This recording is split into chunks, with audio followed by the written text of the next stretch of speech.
Hello बच्चों।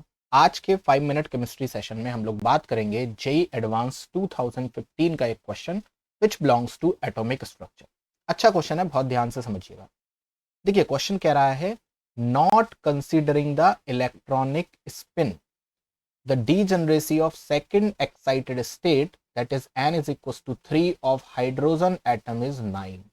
मतलब अगर मैं एक बार को इलेक्ट्रॉन के स्पिन को काउंट ना करूं, कंसीडर ना करूं, एक हाइपोथेटिकल केस ले रहा है, तो हाइड्रोजन एटम की सेकंड एक्साइटेड स्टेट, यानी कि हाइड्रोजन एटम फर्स्ट शेल में तो इलेक्ट्रॉन होता ही है, फर्स्ट से जब एक बार एक्साइट करेगा तो कहां पहुंचेगा, दूसरे में, और एक और बार एक्साइट करेगा तो कहां पहुंच जाएगा, तीसरे में।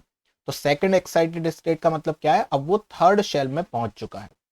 अच्छा, अगर आपको वन इलेक्ट्रॉन सिस्टम के लिए एनर्जी ऑर्डर पता हो तो क्या होता है, 1s की सबसे कम एनर्जी, फिर 2s और 2p की बराबर होती है ना। मैं वन इलेक्ट्रॉन सिस्टम की बात कर रहा हूं, यहाँ ओवो वैलिड नहीं होता। फिर उसके बाद 3s 3p और 3d की बराबर होती है ना, एंड सो ऑन चलता जाता है। 4s 4p 4d 4f की बराबर होती है।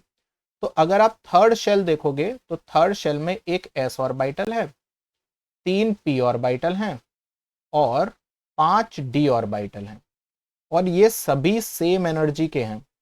इसका मतलब मैं बोल सकता हूं ये सभी डीजनरेट हैं। तो डीजनरेसी हो जाएगी 1 2 3 4 5 6 7 8 9। डीजनरेसी कितनी हो गई, 9। ठीक, तो इतना तो वो बोल ही रहा है, तो मैंने प्रूव कर दिया कि हाँ जो क्वेश्चन बोल रहा है वो सच है।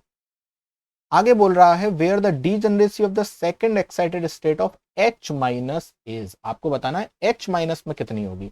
अब बच्चे यहाँ पे अक्सर कंफ्यूज हो जाते हैं। देखो, जब आपने H माइनस किया ना तो हाइड्रोजन पे एक इलेक्ट्रॉन तो था, आपने माइनस लगाया मतलब एक और इलेक्ट्रॉन दे दिया, तो अब इसके पास इलेक्ट्रॉन 2 हो गए।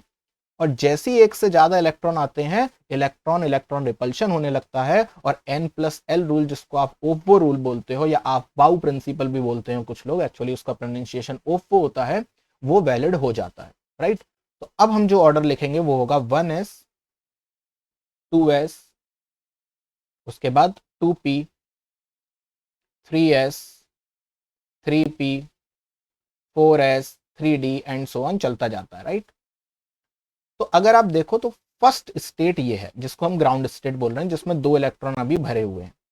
अगर मुझे इसको एक्साइट कराना हो तो कहां पहुंचूंगा, 2s में, और एक और बार एक्साइट कराना हो तो कहां पहुंचूंगा, 2p में। राइट, तो हमसे सेकंड एक्साइटेड स्टेट ही पूछी गई है। तो 2p में कितने ऑर्बिटल होते हैं, 2p में होते हैं 3 ऑर्बिटल, और तीनों किस एनर्जी के हैं, सेम एनर्जी के। तो यहां पे डीजनरेसी कितनी हो गई, 3 हो गई। अगर वो मुझसे फोर्थ की पूछता तो यहां पे फोर्थ की कितनी होती, यहां पे फोर्थ की होती 4f भी जुड़ जाता है ना, तो 9 + 7 16 हो जाती यहां पे ऊपर वाले केस में, H के केस में। लेकिन अगर H माइनस में पूछता तो ये होती मेरी थर्ड एक्साइटेड स्टेट, यानी कि फोर्थ लेवल। राइट, तो फोर्थ लेवल में कितना हो जाता मेरे पास, 1 हो जाती डीजनरेसी, या मैं बोलता s ऑर्बिटल तो नॉन डीजनरेट होता है, या आप बोल लो डीजनरेसी 1 हो जाती है ना। ऐसी अगर वो पूछता कि फोर्थ में बताओ तो वो 3p में पहुंच जाता, फिर से कितनी हो जाती, 3 हो जाती। तो इस तरीके से वो आपसे पूछ सकता था। बहरहाल हमारे सामने जो क्वेश्चन था उसका आंसर क्या हो जाएगा, 3। राइट, आई होप आपको ये क्वेश्चन समझ में आया होगा। नेक्स्ट वीडियो में मिलेंगे नए कंसेप्ट के साथ, तब तक के लिए ख्याल रखिए और पढ़ते रहिए।